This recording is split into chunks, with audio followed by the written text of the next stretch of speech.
ಬ್ರೇಕ್ನ ಬಳಿಕ ಮತ್ತೆ ಸ್ವಾಗತ. ಶ್ರೀಧರ್ ಸರ್, ಈಗ ತಾವು ಹೇಳ್ತಾ ಇದ್ರಿ ಯಾವ ಸಮಯದಲ್ಲಿ ಚಿನ್ನವನ್ನ ಖರೀದಿ ಮಾಡಿದ್ರೆ ಸೂಕ್ತ ಅಂತ ಹೇಳಿ. ಈಗ ದರ ಅಂತರೂ ಕಡಿಮೆ ಆಗುವಂಥ ಲಕ್ಷಣಗಳು ನಮಗೆ ಕಾಣಿಸ್ತಾ ಇಲ್ಲ. ಹಾಗಾಗಿನೇ ಜನ ಈಗ ರೇಟನ್ನು ನೋಡಬಾರ್ದು, ತಮಗೆ ಆಸಕ್ತಿ ಇದೆಯಾ ಅಥವಾ ತಮಗೆ ಅನುಕೂಲತೆ ತಕ್ಕಾಗೆ ಖರೀದಿ ಮಾಡಬೇಕು ಅನ್ನುವಂಥ ಒಂದು ಅಭಿಪ್ರಾಯವನ್ನು ವ್ಯಕ್ತಪಡಿಸ್ತಾ ಇದ್ರಿ. ಆದರೆ ಕೆಲವೊಬ್ಬರ ಮನಸ್ಥಿತಿ ಹೇಗಿರುತ್ತೆ ಅಂತ ಹೇಳಿದ್ರೆ, ಈಗ ನೋಡಿ ಗೋಲ್ಡ್ ಲೋನ್ ತೆಗೆದುಕೊಳ್ಳುವರ ಸಂಖ್ಯೆ ಹೆಚ್ಚಾಗ್ತಾ ಇದೆ.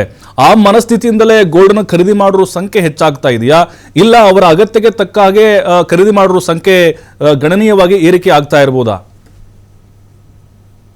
ಸರ್, ಈಗ ಇದು I think it's a very important question, ತುಂಬಾ ಆಸಕ್ತಿಕರವಾದ ಕ್ವಶನ್ ಇದು. ಕರೆಕ್ಟ್.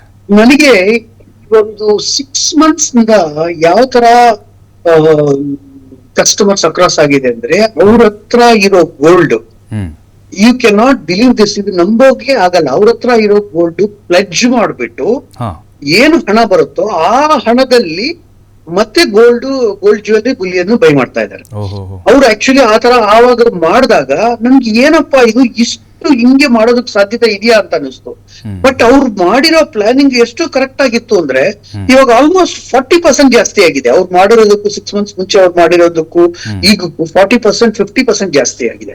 ಸೊ ಅದನ್ನ ಪ್ರಾಪರ್ ಪ್ಲಾನಿಂಗ್ ಅಂತ ಹೇಳ್ಬೋದಾ, ಅಥವಾ ಇವಾಗ ಎವ್ರಿ ಡೇ ಜಾಸ್ತಿ ಆಗ್ತಾ ಇರೋದ್ರಿಂದ ಪ್ರಾಪರ್ ಪ್ಲಾನಿಂಗ್ ಅಲ್ಲಿ ಟಿಪ್ಸ್ ಅಲ್ಲಿ ಬೈ ಮಾಡೋದು ತುಂಬಾ ಉತ್ತಮವಾದ ವಿಷಯ. ಬಟ್ ಕಂಟಿನ್ಯೂಸ್ ಪರ್ಚೇಸ್ ಮಾಡೋದು it is very very very comfortable buying ಅಂತ ಹೇಳ್ಬೋದು, ವೆರಿ ಪ್ಲಾನ್ಡ್ ಬೈಯಿಂಗ್ ಅಂತ ಹೇಳ್ಬೋದು. ಆಮೇಲೆ gold is the safest Heaven. Gold is the safest Heaven. ಈಗಾಗಲೇ ಚೈನಾ ತುಂಬಾ ಸೆಂಟ್ರಲ್ ಬ್ಯಾಂಕ್ಸ್, ಎಲ್ಲಾ countries central banks gold purchase ಮಾಡ್ತಾ ಇದ್ದಾರೆ. ಸೊ ಈ ತರ ಪರಿಸ್ಥಿತಿ ಇರಬೇಕಾದ್ರೆ gold is definitely safe Heaven. ಮತ್ತು ಫೆಡ್ ರೇಟ್ ಆಫ್ ಇಂಟ್ರೆಸ್ಟ್ ಪ್ರತಿ ಸಲ ಮೀಟಿಂಗ್ ಅಲ್ಲೂ ಫೆಡ್ ರೇಟ್ ಆಫ್ ಇಂಟ್ರೆಸ್ಟ್ ಕಮ್ಮಿ ಆಗ್ತಾ ಇದೆ. ಯಾವಾಗ ಫೆಡ್ ರೇಟ್ ಆಫ್ ಇಂಟ್ರೆಸ್ಟ್ ಕಮ್ಮಿ ಆಗ್ತೋ ಎಲ್ರಿಗೂ ಕಾನ್ಫಿಡೆನ್ಸ್ ಗೋಲ್ಡ್ ಮೇಲೆ ಹೆಚ್ಚು ಆಗ್ತಾ ಇದೆ. ಎಲ್ಲರೂ ಕಮಾಡಿಟಿ ಮೇಲೆ ಇನ್ವೆಸ್ಟ್ಮೆಂಟ್ ಶುರು ಮಾಡಿದ್ದಾರೆ. ದೊಡ್ಡ ಕಂಪನಿಗಳು ಸಹಿತ ಕಮಾಡಿಟೀಸ್ ಮೇಲೆ, ಗೋಲ್ಡ್ ಮೇಲೆ ತುಂಬಾ ಇನ್ವೆಸ್ಟ್ ಮಾಡ್ತಾ ಇದ್ದಾರೆ.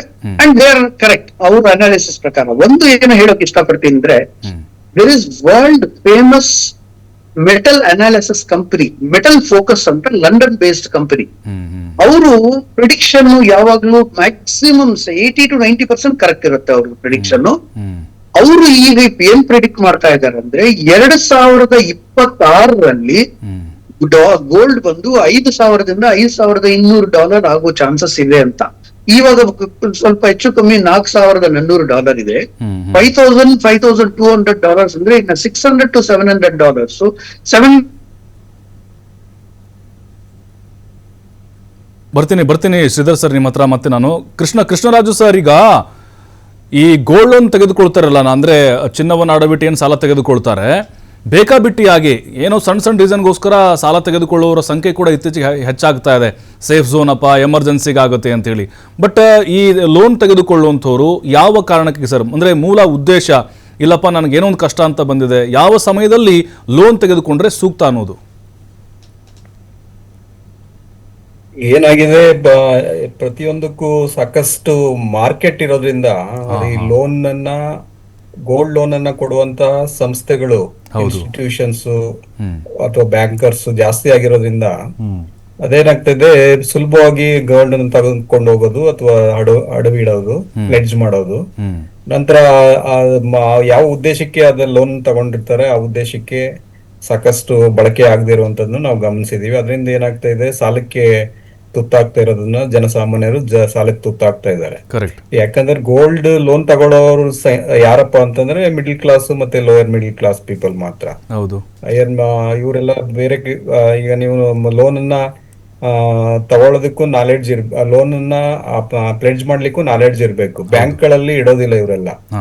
ಸಾಮಾನ್ಯವಾಗಿ ಇವ್ರೇನ್ ಮಾಡ್ತಾರೆ, ಈ ಒಂದು ಬ್ಯಾಂಕರ್ಸ್ ಅಂತ ಏನ್ ಹೇಳ್ತೀವಿ, ಪ್ರೈವೇಟ್ ಬ್ಯಾಂಕರ್ಸ್, ಅವ್ರ ಹತ್ರ ಲೋನ್ ಅನ್ನ ಪ್ಲೆಡ್ಜ್ ಮಾಡ್ತಾರೆ. ಸೊ ಅಲ್ಲಿ usually rate of interest bank ಗಳಿಗೆ ಕಂಪೇರ್ ಮಾಡಿದ್ರೆ ಹೆಚ್ಚಾಗಿರ್ತದೆ. ಜೊತೆಗೆ ಅವರು ಸರಿಯಾದ ಮಾಹಿತಿಯನ್ನ ನೀಡೋದಿಲ್ಲ ಜನಗಳಿಗೆ. ಸೊ ಹೀಗಾಗಿ ಜನರು ಏನಾಗ್ತಾ ಇದಾರೆ, ಒಂದು ಅಡ್ವರ್ಟೈಸ್ಮೆಂಟ್ ಆಗ್ತಾ ಇದೆ. ಅಂದ್ರೆ ಲೋನ್ ಈ ಬ್ಯಾಂಕ್ ಅಲ್ಲಿ ಅಥವಾ ಈ ಬ್ಯಾಂಕರ್ ಹತ್ರ ತಕ್ಷಣ ನಮ್ಗೆ ಸಾಲ ಸಿಗುತ್ತೆ, ಅಲ್ಲಿ ಹೋಗೋಣ, ಮತ್ತೆ ಅಡ್ವರ್ಟೈಸ್ಮೆಂಟ್ಸ್ ಈಗ ತುಂಬಾ ಅಡ್ವರ್ಟೈಸ್ಮೆಂಟ್ಸ್ ಟಿವಿಗಳಲ್ಲಿ ಎಲ್ಲ ಮಾಧ್ಯಮಗಳಲ್ಲಿ ಬರ್ತಾ ಇರೋದ್ರಿಂದ ಕಡಿಮೆ ರೇಟು, ಮತ್ತೆ ನೀವು ಗೋಲ್ಡ್ ಅನ್ನ ಮಾರಾಟ ಮಾಡಬಹುದು ಅಥವಾ ಎಕ್ಸ್ಚೇಂಜ್ ಮಾಡ್ಕೋಬಹುದು, ಹೀಗೆ ಸಾಕಷ್ಟು ಅಡ್ವರ್ಟೈಸ್ಮೆಂಟ್ ಬರ್ತಾ ಇರೋದ್ರಿಂದ ಜನರು ಏನಾಗ್ತಾ ಇದಾರೆ, ಸಾಲ ಬೇಕೋ ಅಥವಾ ಬೇಡವೋ ಅನ್ನೋದು ಥಿಂಕ್ ಮಾಡ್ತಾ